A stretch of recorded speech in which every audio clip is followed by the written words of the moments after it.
noite, pessoal que estão entrando. Hoje temos uma live sobre esporte, uma live onde falaremos com o Guilherme de como avaliar um atleta à distância.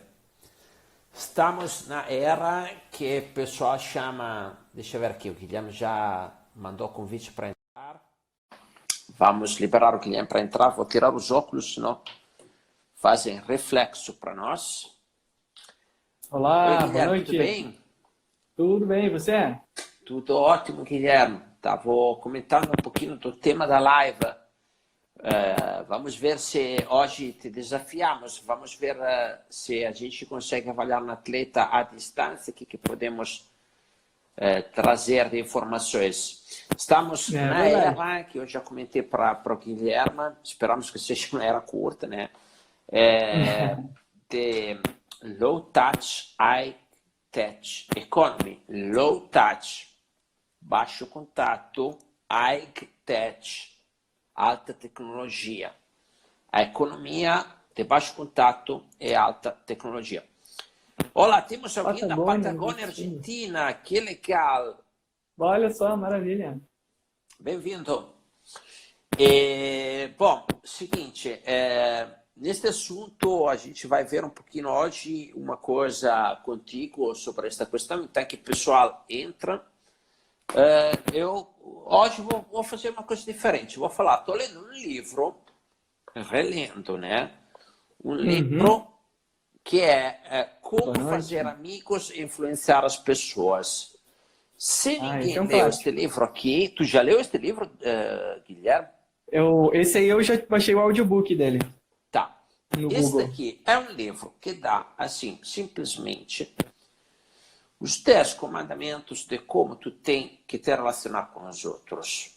Bem simples, ou seja, com os outros, para ter um relacionamento bacana, tu tem que fazer aquilo ali. São 10 coisas básicas. Vou ler só a primeira. A primeira que eu acho que... A primeira e a segunda. Depois encerro o assunto, né? A primeira é não critique, não condane e não se queixe. Este é o primeiro princípio.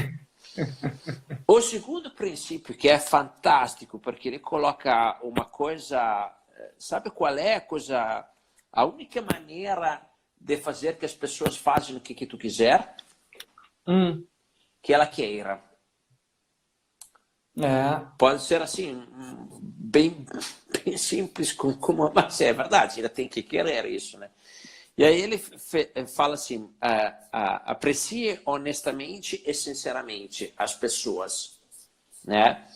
Então, eu recomendo muito, é um livro bacana, Como Fazer Amigos e Influenciar as Pessoas. Ele tem uma narrativa um pouquinho antiga, porque é velho como livro, né?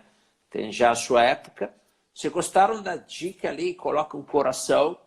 Outra dica que dou neste período aqui, que a gente tem que aprender a lidar um pouquinho com as emoções, quando sobe e desce, né, do dia a dia que acontece, é que a Conquer liberou um curso online de inteligência emocional. Tá? É uma boa dica, vale a pena você se aprimorar esta questão da inteligência emocional, porque, sem dúvida, nesta época aqui, temos que manter controle das nossas emoções, né? Não é fácil ficar em casa, travado, com problemas a resolver econômicos, com tudo aquilo que a gente escuta, né? Então, é uma dica boa. Bom, mas agora vamos para o assunto da nossa live de verdade. Tem alguém que diz que está travando. Tu me escuta bem, O meu Guilherme? áudio tá bom aqui, Christian. Normalmente a minha trava, mas hoje tá bem bom o áudio. Tá bom? Tá. Áudio e vídeo, ok. Ok.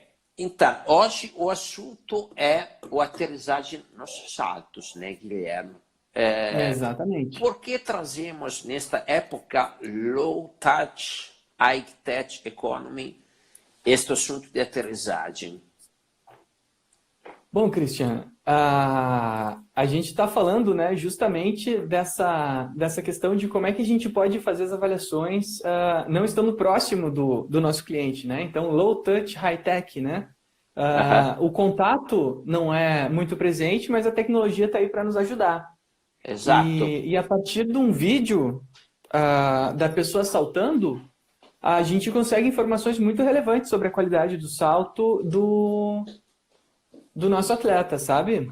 Existe uma série de variáveis que a gente consegue medir, inclusive variáveis quantitativas, que a gente pode trazer uma outra semana, Sim. que podem ser avaliadas por meio do teleatendimento, por meio do vídeo.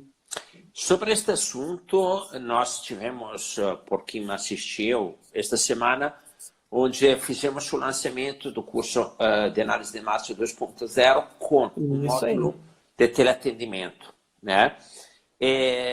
Hoje teve o dia da promoção, encerrou às 19 horas, então eu acho que podemos dar um pequeno spoiler, Guilherme, tu consegue mostrar dois detalhes ali do que tu preparaste como módulo bônus de Vamos lá, teleatendimento ali para o então. curso de marcha, só para o Vamos pessoal botar que aqui. eventualmente estava com Então, curiosidade, possa deixa dar eu uma ver olhada. como é que vira a câmera aqui.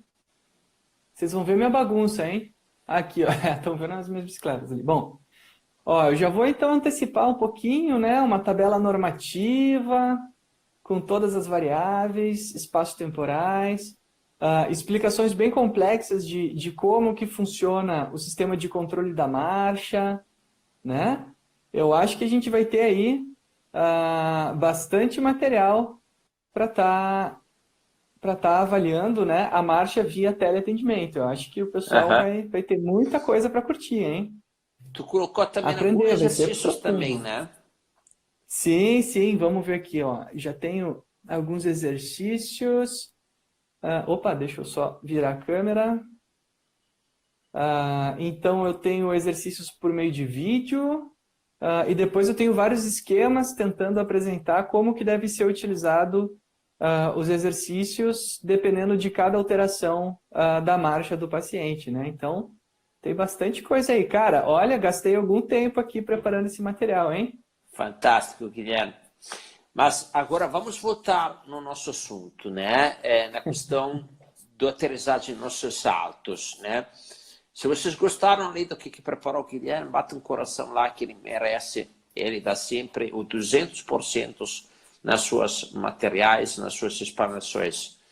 Isso aí. Enquanto vocês batem um coração ali para o Guilherme, ou que compartilham a live, Guilherme, o que podemos avaliar nos saltos por vídeo e me diz também, né, que assuntos são relevantes? Vamos lá, então, Christian. A gente tem já disponível. É engraçado porque a gente sempre antecipa, né, Christian? Sim. Tanto a análise de marcha, nós já tínhamos feito vários cursos de como medir algumas variáveis, né? Nunca tínhamos feito um módulo do curso de marcha sobre como avaliar via teleatendimento, mas eu já tinha ensinado em outras aulas como medir uma série de variáveis apenas com a utilização do vídeo. E a gente já fez isso também há muito tempo com a questão dos saltos verticais, né? Uhum. Como avaliar também uma série de variáveis a partir apenas da análise do vídeo. E no vídeo, além, claro, da altura do salto, né, que nos dá uma série de informações, eu já falei isso várias vezes aqui, quando a gente compara principalmente a altura do salto do squat jump com a altura do salto do counter movement jump, nós temos uma coisa que nós chamamos de índice de reatividade, né, índice de elasticidade, Elasticidade.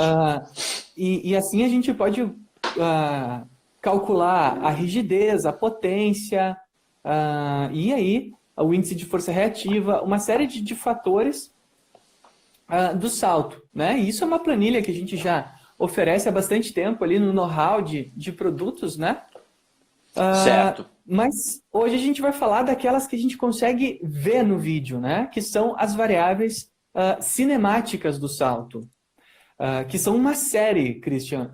Nós temos hoje 18 variáveis. certo? Elas têm algumas subdivisões, mas eu vou apresentar a subdivisão menos detalhada dela. Nós temos o drop navicular, que nós chamamos, né? O padrão de aterrissagem em retropé ou sonora, padrões de propulsão assimétricos, então assimetria propulsiva, padrões de aterrissagem assimétricos também. Então, a propulsão é no caso da decolagem, né? Nós temos também a aterrissagem assimétrica. Nós temos o valgismo proximal e distal, ou seja, se ele acontece por rotação do quadril ou por abdução do joelho. Um padrão de joelho avançado, desequilíbrio de pelve, tronco, lombar, retificação lombar. E um outro movimento que nós chamamos de whip cervical, ou seja, chicote cervical. São aí os principais, né, determinantes cinemáticos que nós podemos avaliar durante o salto, simplesmente assistindo o vídeo, Christian. E Certo. cada um desses movimentos vão representar algo no atleta, né? Vão ter uma representação funcional, uma repercussão funcional. Certo, certo. Então, Guilherme, porque esses são importantes, porque eu, por exemplo, tenho um corredor que vem fazer a avaliação e eu mando ele saltar e aí aparecem algumas destas variáveis que eu consigo conferir que ele tem esse tipo de alteração, porque são importantes, o que elas podem trazer para nós? Então, Christian, o pessoal que nos escuta me cobra muito o curso da biomecânica da corrida, né? Que está no forno, está quase saindo, né? Mas eu gosto de insistir que o salto ele é justamente a avaliação sob maior estresse. Quando nós encontramos alterações em alguma destas posturas do salto, e a gente pode entrar em cada uma delas, Christian, se tu quiser, a gente pode entrar. O que acontece? Se ele apresenta algum desses padrões inadequados, que nós chamamos de determinantes cinemáticos, significa que algo dentro do arcabouço, né, neuromotor, morfológico, né, está com algum tipo de déficit que precisa ser corrigido, né, que precisa pelo menos ganhar uma determinada atenção se o meu atleta apresenta talvez sintomas, né, talvez situações desagradáveis durante a corrida. Então, o salto ele é um teste de estresse justamente para evidenciar essas alterações além da corrida, né? Vai além do teste de corrida propriamente dito. Ok. Aí tu queria apresentar um pouquinho em detalhes estas variáveis? Então, vamos detalhá-las, né? Uhum. Danilo falou... Oi? Oi? Oi. Sim, vamos apresentar em cada uma delas, né? Vou começar com o drop navicular. No momento do salto, durante a aterrissagem, se o arco plantar medial do pé desaba, né, e o pé fica visivelmente plano, há uma eversão exagerada do tornozelo durante a aterrissagem, o que nós costumamos dizer, né? Que a musculatura intrínseca elevadora do arco plantar ela está insuficiente. Né? Por quê? Porque nós utilizamos o arco plantar medial como uma estrutura de amortecimento, sim, né? Ela é uma das estruturas de amortecimento durante a corrida e durante o salto. Só que o que acontece? O exagero dessa postura pode representar uma musculatura insuficiente durante o salto. E aí nós temos um tensionamento de toda a musculatura medial do tornozelo, né? Nós temos aí outras musculaturas que vão tentar fazer o efeito que o arco plantar deveria estar fazendo. Por exemplo, os extensores de joelho vão receber um maior impacto para ter que amortecer, porque o arco plantar medial não amorteceu adequadamente.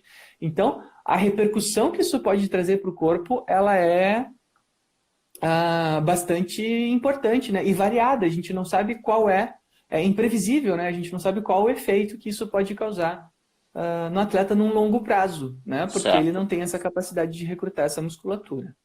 Uhum. Falência do foot core, fala o Dr. Vinícius. Dr. Vinícius, boa noite. Exatamente. É uma das expressões que se utiliza, né? O core, hoje ela tá bem presente, né? E o foot core é uma das expressões que se utiliza para esse, né? E no salto, esse é um dos elementos que aponta a falência do foot core, né? O recrutamento, né? E o controle dessa região. Falando de foot core, Guilherme, vamos lá. pegando um pouquinho a neuromecânica que falamos antes, na live da quinta passada, né?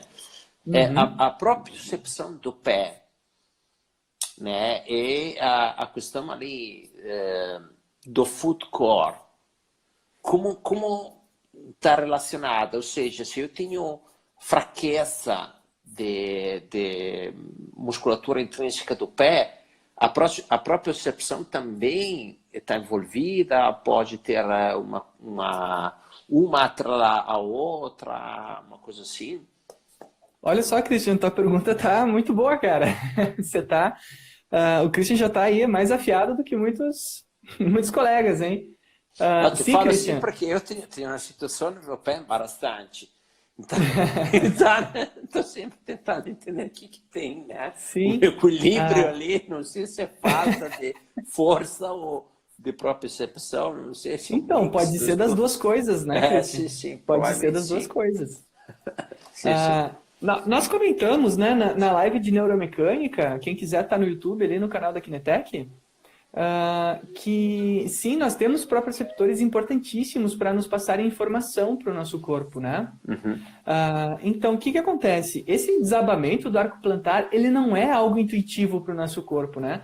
Tu ensinar para uma pessoa que ela pode fazer esse movimento, assim com o pé, voluntariamente e controlar esse movimento, não é algo intuitivo, sabe? Não. Porque nós esquecemos do nosso pé, Christian. A gente amarrou ele com um sapato e a gente simplesmente esqueceu do pé, né? Ele virou uma coisa que está ali embaixo e a gente não tem o hábito de prestar atenção nos nossos pés, devida atenção aos nossos pés, né? Deficientamos ele. Exatamente. É como se a gente tivesse amarrado um braço e ele hipotrofiou e a gente não sabe nem coordenar os movimentos que a gente tem. Sim. Então, é uma coisa que o nosso contexto traz, né? Sim. E o que acontece? A gente conversou, Christian, lembra dos proprioceptores? Então, um me fala alongamento, outro me fala tensão, outro me fala taxa de rotação, outro vai me falar sobre o tato. Cada um vai me dar informação. Então, se eu não tenho essas sensações dentro do meu pé, intrínsecas, e eu não estou falando só do tato da planta do pé, eu estou dizendo se eu consigo perceber que os meus músculos intrínsecos estão fazendo força ou não, e se as minhas articulações estão se movimentando ou não, alongando as minhas musculaturas. Olha só a complexidade desse pensamento. Então, se eu não tenho a minha propriocepção adequadamente desenvolvida, não adianta nem eu tentar começar a desenvolver, por exemplo, força no pé. Né? Porque o recrutamento, ele não é só força, ele é aprendizado, né? Ele é controle. Então, não adianta nem eu começar a tentar desenvolver força, tornozelo, pé, se eu não tenho uma boa propriocepção desenvolvida. Então, se eu tenho a capacidade de perceber o meu pé alongando e o meu arco plantar medial mudando essa postura. Inclusive, cara, assim, ó, eu sei que, né, enfim, é egoísmo falar isso, né?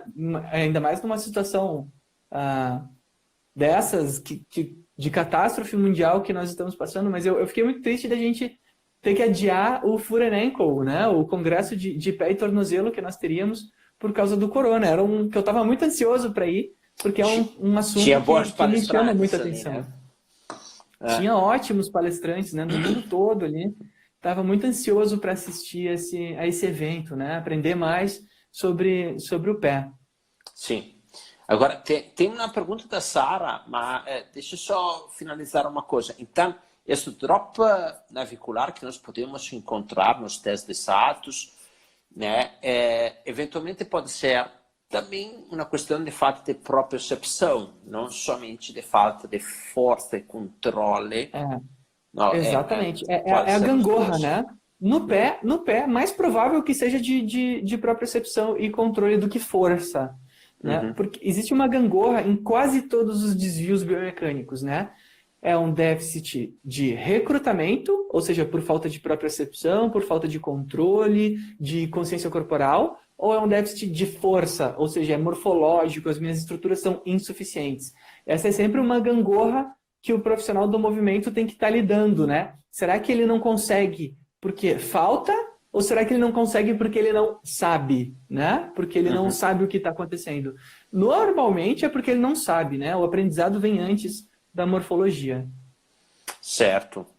Ótimo, Kim. A Sara pergunta, na aterrissagem do drop fall, que depois explicamos um pouco como é que funciona o drop fall, é comum um desequilíbrio anterior com uma passada anterior? Isso seria falta de controle motor ou falta de propriocepção? Sara, ótima pergunta. Inclusive, se vocês quiserem, a gente pode até mostrar uns vídeos desse exemplo acontecendo aqui. Eu tenho alguns. Se né? tu tem, mostra já, Guilherme. Vamos mostrar então. Ela disse que é uma passada, né? Deixa eu ver aqui. Olha só, quem sabe faz ao vivo, como diz o Fausto Silva, né? O drop Vamos fall. buscar Tem que tu o busca, drop fall, né? Vou explicar um pouquinho o drop fall. O drop fall, praticamente, Por favor. o atleta está em cima de uma caixa, ele vai cair em cima de uma perna, tá? Ele não pula, ele cai em cima da perna, fall, uma caída. E isso estressa de maneira consistente. Normalmente varia a altura da caixa da onde ele vai cair, das 15 aos 30 centímetros, dependendo da capacidade do atleta, né? E é um teste de estresse bem relevante, principalmente para ver essas questões de drop navicular, né? Buscar o valgo dinâmico, né? Isso aí. Achei aqui o vídeo e tenho dois exemplos. Um de um atleta fazendo um salto com bastante qualidade. Sim. E outro já com os déficits justamente que a Sara apontou aqui, né? Tem tanto vídeo aqui no meu computador que às vezes eu me perco aqui. Mas vamos lá, eu vou inverter a câmera aqui. Já antecipando, gente, esse aqui é um dos vídeos que eu uso nas minhas consultorias, tá?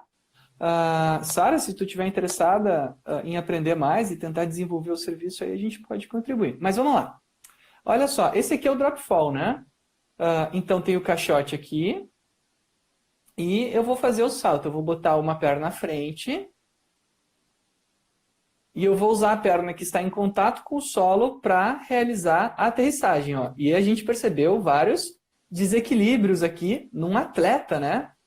A gente percebe que está bem estável, né? Ele faz o valgo dinâmico bem claro, entra em reversão. A aterrissagem dele é bem instável, ele não consegue manter. Entra em adução do quadril, né? Entra em flexão lateral de tronco. Tem um monte de alteração cinemática aqui que a gente utiliza para fazer o diagnóstico. Né? E isso é um atleta, Christian. E existe uma versão também, opa, só não vou mostrar o rosto da paciente aqui, que é o drop fall adaptado, né? Que é para pacientes com mais idade, que têm mais medo ou insegurança, que é só realizar o passo à frente. E aqui está o passo anterior que ela mencionou. Ó. Olha só, ela vai para frente e cai. Né? Exatamente. Nos dois casos, Christian, a gente percebe alterações bem acentuadas de postura. No caso do atleta, esse aqui foi um atleta que está saindo do processo de reabilitação de ligamento cruzado anterior, e ele queria saber, Gui, eu posso ter alta já posso voltar a treinar? E daí eu disse, vamos fazer a avaliação do teu salto. E eu disse, olha, eu acho que tu ainda não está pronto, porque se descendo um degrau de 30 centímetros, tu não consegue estabilizar as tuas articulações, imagina durante um salto, num cabeceio, onde ele vai saltar meio metro de altura, alguém vai empurrar ele e ele vai ter que cair em cima dessa perna. Descoordenado, em uma posição completamente, não organizada. Sim. É um prato cheio para se machucar. Certo. Né? E aquela paciente ali, a outra que eu apresentei, ela justamente queria começar a correr. Né? E ela perguntou, posso começar a correr? Vamos fazer a avaliação. Aí a gente faz a avaliação por vídeo, né? E vê, se durante um salto, no caso dela a gente adapta, né? A gente põe 15 centímetros, Christian. Para idosos a gente costuma... Idosos, no caso, ela não é idosa, né? Mas mais de 50 anos, a gente põe 15 centímetros. E ela dá um passo à frente, ela cai. imagine o preparo desse sistema nervoso para correr, Aham. né? Totalmente despreparado. Então, respondendo à pergunta da Sara agora, né? O controle motor e a propriocepção, eles andam juntos, são irmãos gêmeos, sabe? Andam o tempo todo juntos. Por quê? Porque a propriocepção, ela vai me dar feedback do que está acontecendo do lado de fora. E o controle motor é a minha capacidade, os meus engramas, né? A minha capacidade de gerar movimentos automatizados e comandar o que está no meu corpo, né? A periferia do corpo. Então, é uma comunicação que eu tenho que ter, né? A gente pode entrar um dia numa aula de fisiologia só de controle motor, né? A gente tem os gânglios da base, que são bem no centro do cérebro, que eles estão o tempo todo se comunicando com o cerebelo. Então, se eu já tenho um engrama motor planejado, que é uma sequência de ativações, eu vou lá e mando o meu corpo fazer, sem pensar, né? Por exemplo, caminhar, correr, ou um movimento esportivo de alta complexidade, se eu já faço isso há muito tempo. O que a propriocepção vai me dizer? Se eu estou fazendo aquilo adequadamente, se eu estou atingindo o meu resultado, é um círculo que fica acontecendo milhares e milhares e milhares de vezes por segundo. Né? Ou seja, eu recebo o feedback e mudo a minha ação. Eu recebo o feedback e mudo a minha ação.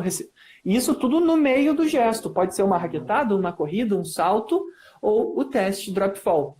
Uhum. Então, o controle motor, ele é o ato de eu utilizar o meu feedback sensorial para mudar o meu gesto adequadamente. E então, aí, caindo na frente, ali é um problema de controle. Ou de propriocepção. Será que o engrama dela está inadequado ou ela não está recebendo um feedback adequado? A gente não tem como saber precisamente. O que a gente tem que oferecer é recursos para ela conseguir adaptar essa passada, né? Essa passada. A gente não tem como saber qual dos dois é. Porque eles andam juntos, entende, Christian? Entendi. Tem mais uma pergunta. Vamos dar uma aula, vamos fazer uma live de controle motor, Christian? Acho o de neuromecânica fez sucesso, né? Acho que bom. O que tu acha, Sara? Tu acha que seria uma boa live falar só sobre controle motor? Deixa eu ver aqui. Depois vamos ver se ela responde. Tem mais perguntas ali, ó. Várias perguntas. Deixa eu pegar aqui do Aleph. Acho que é Aleph aqui. Quais implicações positivas ou negativas do retreinamento da corrida, com foco na ativação das musculaturas do pé durante a fase de resposta à carga? Olha só, pergunta muito interessante, né? Retreinamento de corrida é uma coisa, uma expressão, ela é forte, né, Cristian? A gente deve usar ela com um pouquinho de parcimônia, né? Na verdade, a gente tenta o quê? Sem retreinar a corrida, desenvolver os padrões neuromotores necessários para uma corrida mais segura. Né? Antes de retreinar, né? A gente, em lives anteriores que estão no YouTube, a gente fala bastante sobre isso, né? Quando que a gente vai retreinar a corrida, né? E isso é o último caso, se todas as minhas estratégias não funcionaram. Então, o que a gente planeja primeiro, né? Desenvolver para a percepção, para os sensores desse corpo funcionar, desenvolver controle motor, ou seja, para o comando estar adequado, e a gente oferece oportunidades para o atleta desenvolver isso, são exercícios, diferentes perturbações ou facilitadores para eu desenvolver isso. E se nenhuma dessas estratégias funcionar, aí eu parto para o retreinamento, ou seja, eu mostro a pessoa correndo, né? A gente pode usar via feedback, via estratégias durante a corrida. Existem uma série de estratégias que a gente pode usar para o retreinamento. Mas primeiro a gente oferece a oportunidade do atleta desenvolver os seus sensores e o seu controlador sem necessariamente eu estar mudando o jeito dela correr, né? Porque o jeito que a gente corre, a gente desenvolveu em muitos anos, né? É muito difícil a gente mudar o jeito da pessoa fazer a tarefa. E às vezes pode até piorar a situação. Então, a gente tem que ter um pouquinho de jogo de cintura aqui nessa situação. Tem uma outra pergunta aqui do Felipe, que diz, no counter movement jump, por que a força de reação do solo durante o agachamento existe uma força negativa e depois positiva durante o mesmo movimento? Forças negativas, Felipe? Ah, perdão. Ah, forças negativas durante o salto, ah, na direção vertical, elas não deveriam acontecer, Cris. Agora, Acontece talvez quando o cara está caindo, quando ele está voando, né? quando está voando. Porque, assim, ó, vamos responder aqui a pergunta do Felipe aqui, então. Deixa eu Uhum. achar só uma caneta aqui, porque eu preciso fazer um vetor. Sim, Vamos pensar o chão, né? No momento em que eu piso no chão, ó, eu vou botar aqui uma pilha aqui no chão. O que vai acontecer? Essa pilha empurra o solo e o solo empurra a pilha. E a gente pode desenhar um vetor de força em resposta à força-peso da da pilha. pilha. Isso são forças positivas. Ou Uhum. seja, o chão sempre me empurra. Certo. Forças negativas seria o chão me puxando para baixo. Por exemplo, se tiver um chiclete aqui no chão, aí eu vou ter forças negativas. Provavelmente, se ele está encontrando força de reação do solo negativa durante o salto, é ruído. Tem que ver se o sistema está bem calibrado, porque normalmente nem o acelerômetro, na verdade, tem que ver qual é o sistema que ele está usando, porque senão é um ruído, né? Provavelmente ele caiu muito rápido e depois ele voltou para a normalidade, mas forças negativas não são usuais. Sim. No dado de aceleração, quando tu te agacha, ela desce a curva e depois sobe, faz um comportamento assim, né? Isso aí. Mas Então, é um ruído porque a aceleração é muito alta, né? Ele faz assim, mas encontrar durante o salto, durante o movimento, assim, não é usual, né, Cristian? Inclusive, a sim, gente estuda o padrão da curva de força sim. do salto, e ele é sempre positivo, né? Ele tem que ter uma cara bonita, a gente sabe que quedas ali têm diferentes significados. Uhum. Tem eventualmente, sei lá, uma perca de força, digamos, que aí a curva, ao invés de ser progressiva, evidente, né, ela fica mais chateada ou perde um pouquinho Isso, de força. Sim. isso. Durante a fase de voo pode acontecer, né? Mas durante o salto em si, não é comum. A Sara continuou falando, eu acho ótimo, talvez aquela coisa que está fazendo na live sobre o controle motor, né? Opa, vamos lá então. Aham. E aí colocou também, então, na reabilitação, você faz um tratamento voltado para esse gesto motor do salto, trabalha para a processão ou grupos musculares, ou tudo junto? Então, Sara, eu como educador físico, né, eu levo sempre os exercícios para especificidade do gesto. É um dos princípios do treinamento que a gente tente sempre recondicionar o gesto voltado para a situação específica. Então, o que eu faço? Eu sempre recomendo realizar a tarefa com perturbações. Então, perturbações proprioceptivas, perturbações de equilíbrio ou facilitadores. Situações que facilitem ela a realizar o gesto até que ela aprenda com qualidade para gerar o engrama motor e depois eu dificulto para que os proprioceptores sejam ativados, né? Seguir uma lógica para desenvolver aí o gesto. Então, ela perguntou, trabalho gesto motor? Sim, sempre. Se eu quero melhorar o salto, o que eu vou fazer? Eu vou saltar. Né? Trabalho a propriocepção? Sim, junto com o salto. Como? Dificultando, né? Eu posso gerar desafios, eu posso gerar instabilidades, eu posso gerar saltos de maior complexidade. Então, salta de um lugar para o outro, com um pé, com dois pés, lugar mais alto, lugar mais baixo, lugar irregular. Né? E assim eu vou desenvolvendo a tal da propriocepção, que é o quê? É basicamente eu sentir o que está acontecendo do lado de fora e manter o meu engrama motor constante. Ou seja, manter a minha ordem, o meu movimento sendo realizado. Então, acho que a resposta é o tudo junto, né? Que a Sara perguntou ali. É meio que um tudo junto. Aí deu risada depois. Ok, muito bem. Deixa eu ver se tem outros comentários por enquanto. Não. De tempo, deixa eu ver quanto é que estamos, Guilherme, porque a última vez. Já passamos. Já estamos 45, 35. 45. Ok, no, porque a última vez estouramos a hora e perdemos o controle motor da live. O Instagram Perdemos. nos encerrou a live no meio de um monte de perguntas. Isso aí. Voltamos lá nas variáveis que tu gosta, o que tu recomenda de avaliar, né? Vimos só a primeira, que era o drop navicular. Vimos só a mais primeira, né? algumas que tu acha bem relevantes, Guilherme. Deixa eu ver aqui então. Vamos mostrar essa aqui, desequilíbrio de tronco, né? Durante a aterrissagem. Que inclusive, já que eu abri o vídeo aqui desse atleta, né? Olha só, Sim. a aterrissagem ela também é uma tarefa bastante desafiante, né? Para o tronco. Então, por exemplo, aqui, que a gente tem? Ó, a gente vê que, por exemplo, durante o drop fall, ele vai fazer uma inclinação lateral bem acentuada, ó, Christian. Olha só. Então aqui é uma postura bem bonita, né? Dá para ver direitinho ele aqui.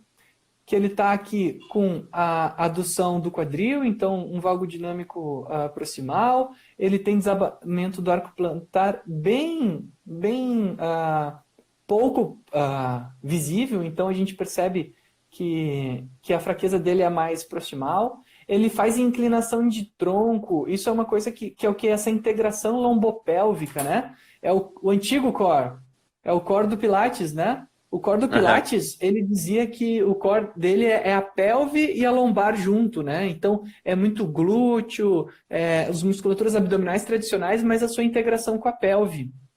Então, a gente vê aqui que só pela aterrissagem dele, a gente consegue ver que ele tem déficit nos músculos estabilizadores de quadril, por causa da adução exagerada. Lembrando, esse déficit pode ser de controle ou de força. Né? A gente teria que ter uma investigação mais profunda para identificar, mas está faltando.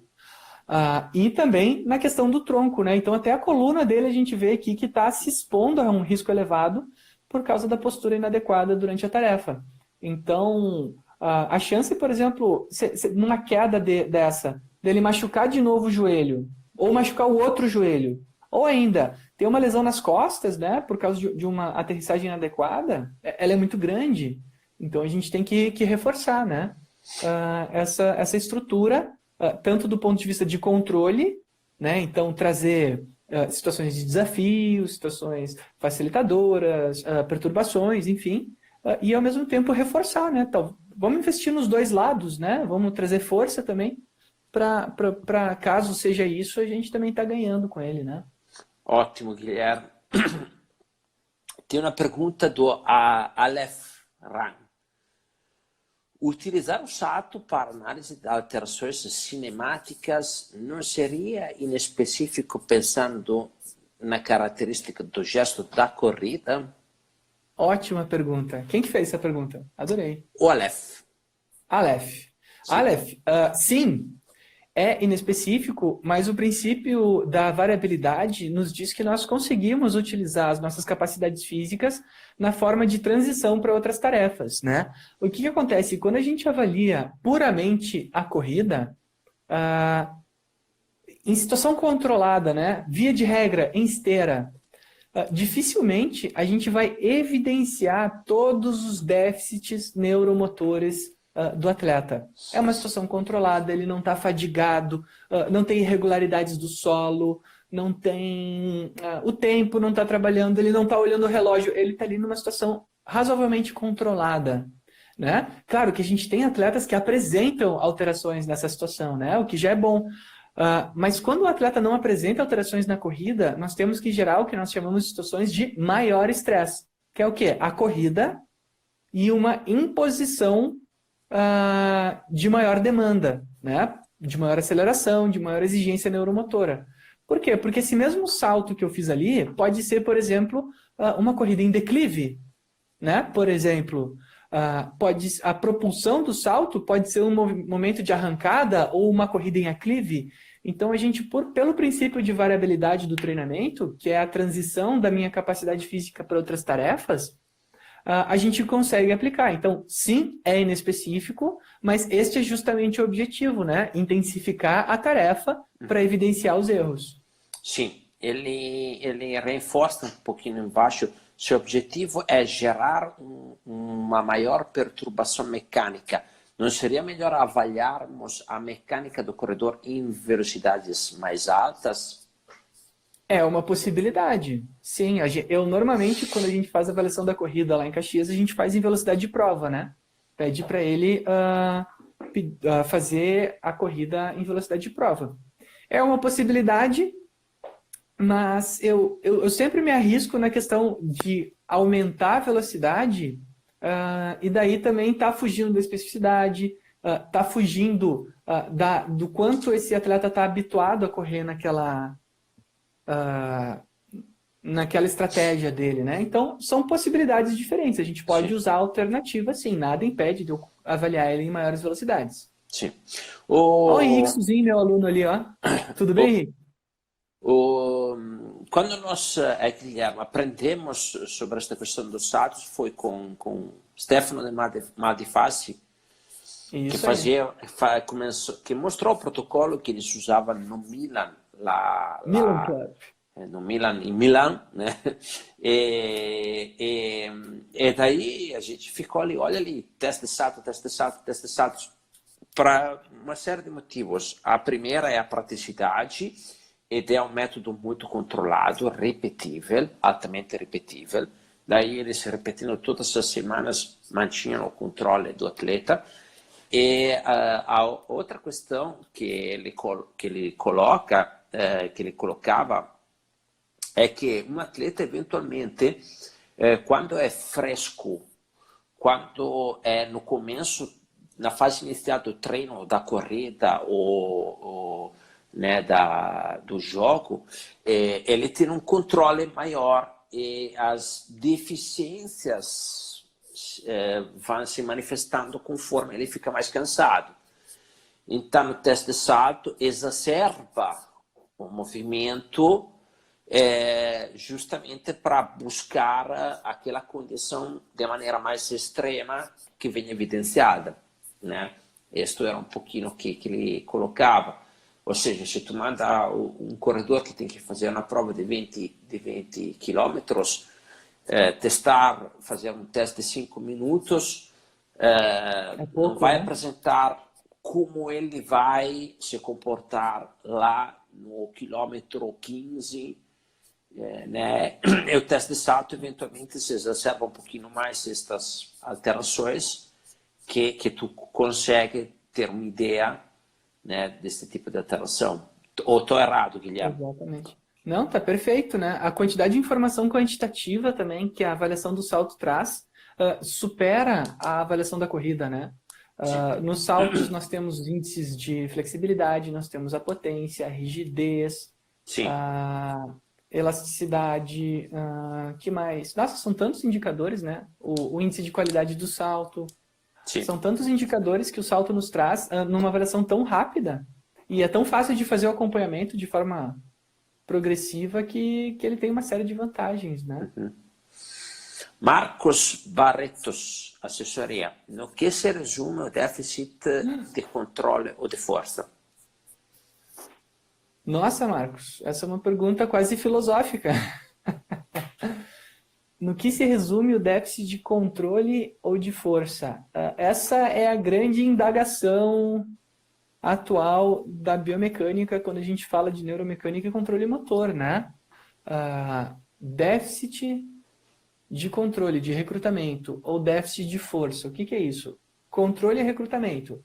A interação dos meus engramas motores com o meu feedback proprioceptivo, meu feedback sensorial. Né? Isso é um déficit de recrutamento. Eu não chamo a musculatura na hora certa porque eu não sei qual é o movimento que está acontecendo. E o déficit de força, ele é o quê? Eu tenho o feedback sensorial, eu tenho a propriocepção, eu tenho o meu engrama motor, então eu tenho o controle motor, só que o que me faltam agora são estruturas para isso, né? Daqui a pouco uma musculatura insuficiente, uma musculatura com pouca mobilidade, estruturas do meu corpo instáveis, né? Então, é uma pergunta quase que filosófica essa. Gostei muito da pergunta dele. Ok. Vamos ver, Guilherme, mais um parâmetro, mais uma variável interessante de avaliar na aterrissagem, porque depois Olha acho só, que... mandar um abraço pro Leandro Bonetti aqui, meu colega de trabalho lá em Caxias, tudo bem? Que legal. Pessoal entrando nas lives hoje, hein, Cristiano? Uhum. Vamos falar sobre outro então aqui, Cris? Deixa eu Sim, ver se eu acho aqui um com vídeo. Bom, com exemplos de vídeo agora vai ser difícil de mostrar, que eu não tinha planejado mostrar vídeos. Mas vamos falar sobre aterrissagem sonora, né? Que é uma medida tão sim, simples. O que que acontece? Quando a gente dá a ordem do salto para o atleta para fazer a avaliação do salto dele, nós normalmente pedimos o seguinte: faça o salto da maneira que você sabe. Ó, Gustavo, tudo bem? Da maneira que você sabe fazer, de forma que você atinja a maior altura da forma mais segura possível. Né? Então a gente dá essas duas ordens: melhor desempenho e melhor segurança. Isso tem que entrar na cabeça ali do atleta quando ele vai ser avaliado. Então, melhor desempenho da forma mais segura possível. Daí ele vai lá, pula, e quando ele aterriza, pum, dá um barulhão, e a gente escuta o que a gente chama de aterrissagem sonora. O que que acontece, Christian? O som, isso o Zaro trouxe pra gente, né? Inclusive quando a gente conversou com ele na nossa live, acho que já faz mais de ano essa, né? sim. O barulho, ele é uma boa indicação do impacto, né? Porque o impacto, ele é o quê? Ele é a força durante os primeiros 300 milissegundos de contato entre dois corpos, tá? Só que o que que acontece? Quanto mais rápido esses corpos entram em contato, maior é a vibração entre eles. Resultado, maior o som, né? Porque a gente faz o ar se agitar, né? Então a gente vai ouvir um som muito alto porque o ar entre as superfícies ficou agitado. Então, a aterrissagem sonora tem relação direta com o impacto. Por quê? Porque significa que a velocidade que o meu movimento aconteceu, né, que o meu contato com o solo aconteceu, foi muito grande, né? Então, eu gerei uma vibração desse ar muito acentuada. Então, esse é um indicador super simples que a gente chama de aterrissagem sonora, né? Se há um som muito alto, e significa que a técnica de aterrissagem dele como um todo está inadequada, né? Uhum. Significa que ele está com déficit daí Gera um grande dizer qual impacto. musculatura dizer qual musculatura ou se é controle motor ou propriocepção é quase impossível, porque o corpo todo não está conseguindo chegar com o seu centro de massa num ritmo apropriado com o solo, né? Uhum. Muito bem. Guilherme, acho que o tempo passamos. Hoje não quero que o Que Instagram nos desligue no meio, né? faça de novo censura, nos corte Censura! mais uma vez, né? Então, acho que não tivemos tempo de ver todos as 18 variáveis que nós podemos Isso ver aí, na na aterrissagem, aterrissagem. mas vimos umas três ali bem interessantes e, de qualquer forma, são todas lá no nosso curso de análise de margem, né, Guilherme? De análise de Esse saltos. do salto, isso. Ok. Então, vale a dica, comecem, se vocês têm atletas que precisam ser avaliados ou manter um controle sobre o que eles, como é que eles estão, comecem a fazer, pedir para eles fazer testes de saltos se filmando, porque algumas indicações ali vocês têm como ter, de forma também rápida, né? E nesta low touch, high touch economy, temos que começar a se adaptar. Esta é uma maneira, sem dúvida, né? É verdade. Bom, pessoal, por hoje encerramos aqui a live. Eu vou agradecer novamente o Guilherme por ter compartilhado conosco mais uma vez uma montanha de conhecimento e de dicas, né? Obrigado, Isso Guilherme. aí. Imagina, estamos às ordens Sim, espero que tenha e mais uma se pergunta cuidem. do Aleph aqui. Pessoal que tal filosofar em uma live com enfoque em controle motor. Era isso que Vamos lá. comentamos, Aleph. Vamos fazer. A Sara Vamos também sim. topou. Então, esta é uma sugestão que o Guilherme acho que gostou muito. Nossa, eu sou suspeito para falar, né? Pediu para falar de conceitos básicos do nosso sistema, eu chego a ficar bobo. Ok. Então, é isso aí.